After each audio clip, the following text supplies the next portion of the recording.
Europe 1, bonjour, le journal des sports. Samuel Etienne. Avec Jérôme Lacroix qui nous a rejoint. Comment ça va, Jérôme? Ça va très bien et vous? Bonjour à tous. Toujours en forme, Jérôme. À la une ce matin, le quartet gagnant pour les Monégasques. Les footballeurs de la Principauté ont une nouvelle fois cette saison passé 4 buts à ceux de Marseille après 2 fois en Ligue 1. C'était en Coupe de France hier soir, 8e de finale.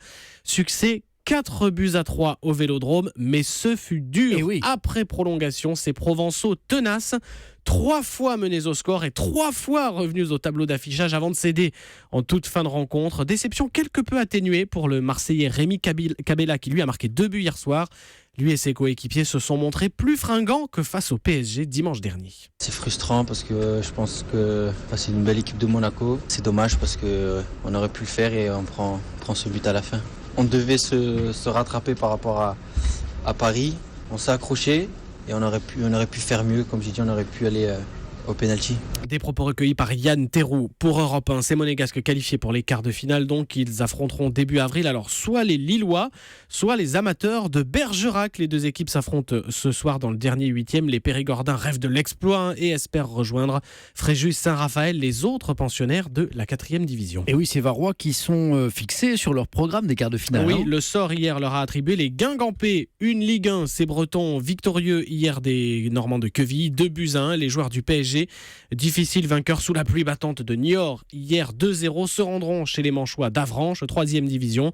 Ces derniers qui ont hier éliminé les Strasbourgeois au tir au but. Dernière affiche. Ça va être le match de leur vie pour les joueurs d'Avranches. Oui, c'est vrai. Après, c'est 3e division nationale. Ils ont le statut d'amateur. Mais c'est beau quand même. Alors voilà, forcément pour la ville, c'est toujours formidable. Dernière affiche, Angers-Bordeaux. Ces matchs sont prévus début avril. Jérôme, le mot sport du jour.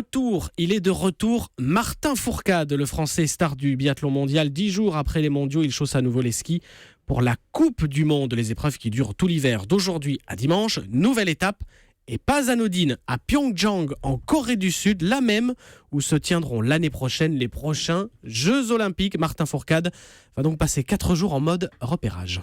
Je vais chercher des repères, je vais chercher une bonne expérience aussi parce que c'est un voyage des paysans, une Coupe du Monde des paysannes et j'ai envie d'en profiter. Je vais être attentif à la piste, je vais être attentif au contexte. Donc moi je vais chercher ces repères pour arriver l'an prochain et pas avoir à me soucier de tout ça pour que ce soit déjà une case à part.